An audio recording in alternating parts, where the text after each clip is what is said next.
Sir, I'm going to have to ask you to leave. The manager folds his arms. Darius doesn't move. He's just eating. What's the issue? This isn't a shelter. The manager glares at Ray. He didn't order. Ray shrinks in his seat. I'm sorry. I'll go. Darius stands abruptly. Number, you're staying. He turns to the manager. He's eating. That's final. The manager's face reddens. Leave or I call security. Darius pulls out his phone. Good. Let's see how this plays online. He slides into the booth beside Ray. We're not moving. The air outside was biting cold. Downtown Chicago in late November didn't play games with warmth. People rushed by with hunched shoulders and red noses, heads buried in scarves. Darius, fresh out of a grueling work shift at the hospital, pulled his coat tighter and took refuge in Mason's Diner, a place with decent chili and strong coffee. He just wanted a quiet hour. Nothing more. The bell above the door jingled again. In walked an elderly man, frail, bundled in a heavy brown coat 2 sizes too large, the fabric worn and fraying. His shoes were untied. His gloves didn't match. He looked around like he wasn't sure if he'd stepped into the right place. Darius noticed him pause near the register. The old man squinted at the menu on the wall, pulled out a thin wallet, and counted something twice. He then sat in the farthest booth and stared at the table. 5 minutes passed, then 10. No order, no food, just silence. Then Darius saw the man's shoulders begin to shake, silent at first, but slowly, trembling sobs. Without overthinking, Darius stood, grabbed his untouched chili, and walked over. Sir, he said softly, placing the bowl on the table. Hungry? The man looked up, startled, his eyes red-rimmed and wet. I didn't order that. I know. It's for you. You don't have to explain. Darius smiled and slid into the booth across from him. Just eat. The man hesitated. His hands trembled as he took the spoon. He stirred the chili like it was gold. I'm Ray, he said, voice raspy and thin. Darius, they shook hands. I used to come here, Ray muttered between spoonfuls. Years ago, with my wife. She loved their waffles. Is she? Gone. 2 winters ago. I'm sorry, Ray nodded. It's okay. I still talk to her sometimes. Crazy old man stuff, right? Darius smiled. Nothing crazy about missing someone you love. Ray chuckled. Then the tears came again, uncontrollable now. Raw grief that had been held in for far too long. His hand went to his chest. Some days, it just sits right here. Darius reached across the table and squeezed his shoulder. It was at that moment the restaurant manager appeared. The confrontation. Excuse me, the manager said, his tone sharp.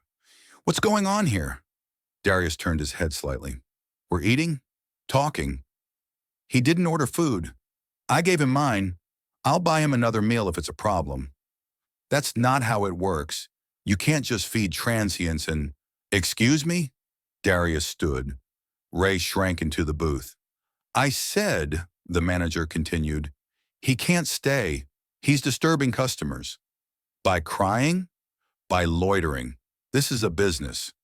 Darius took out his wallet and laid 2 20s on the table. He's a paying customer now. Bring him whatever he wants. In fact, bring him a damn menu. A few heads nodded around the restaurant. A woman at a nearby table muttered, This is ridiculous. But the manager wasn't done. I don't care if you pay for the whole menu. You're both making a scene. I need you to leave. Ray stood up, wiping his face. It's okay, son. Let's just go. No, Darius said, placing a hand on Ray's arm. No, we're not. The turning point. What seems to be the issue? A new voice cut through the tension. A young waitress, perhaps 20, stepped between Darius and the manager. Stay out of this, Melissa, the manager said. No, she said, staring him down. I won't. You're throwing out a grieving man because he's crying in public? That's not a crime. That's human. Melissa, no, I've worked here 2 years. I've seen you serve drunk frat boys who puke in the bathroom and get welcome back the next night. But this man cries and you want to call security? The restaurant had gone dead quiet. The manager's jaw flexed. I'm calling the owner. Melissa smiled.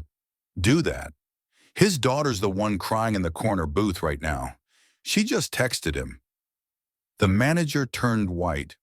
Darius turned to see a teenage girl quietly filming the entire scene on her phone, eyes brimming with anger. Ray sat back down. Quietly, he picked up his coffee. Later that night, the diner eventually resumed its rhythm. Darius stayed until Ray finished his waffles, a smile finally breaking through his pain. They were just as she remembered them, Ray said with a soft laugh. As they walked out, a few customers nodded at them in quiet support. One even handed Ray a gift card with no words. Outside, snow had started to fall. You got somewhere to go? Darius asked. Ray nodded. Shelter a few blocks down. They know me. Darius looked at him carefully. Come by the hospital sometime. Ask for me. I'll be in the ER most nights. We've got a food pantry and some programs for folks who deserve more than what they're getting. Ray's lip trembled again, but this time with gratitude. You're a good man. I'm just doing what my mom taught me, Darius said. If someone's hungry, feed them. If they're hurting, sit with them. They shook hands. Ray walked away into the snow, shoulders a little straighter than before. The aftermath. By morning, the video had gone viral. Man buys meal for crying elderly man. Manager tries to kick them out was plastered all over TikTok, Reddit, and local news channels. Millions of views. Thousands of comments. People furious. People inspired. The restaurant released a public apology. The manager was suspended indefinitely, later quietly let go. Melissa was promoted to shift lead. She received job offers from half a dozen diners. As for Ray, he became something of a local hero. A group of volunteers helped him find permanent housing. Someone even set up a GoFundMe. It raised over $80,000 in less than a week. Darius refused interviews. He told one reporter, it was never about going viral. It was about dignity and waffles. When Ray moved into his new apartment a month later, Darius helped him hang the first picture on the wall. A framed photo of Ray and his late wife, laughing together at a beach somewhere, long ago. Above it, Ray taped a note. One meal saved my heart. If this story moved, you don't forget to like, share, and subscribe for more powerful tales of resilience and justice.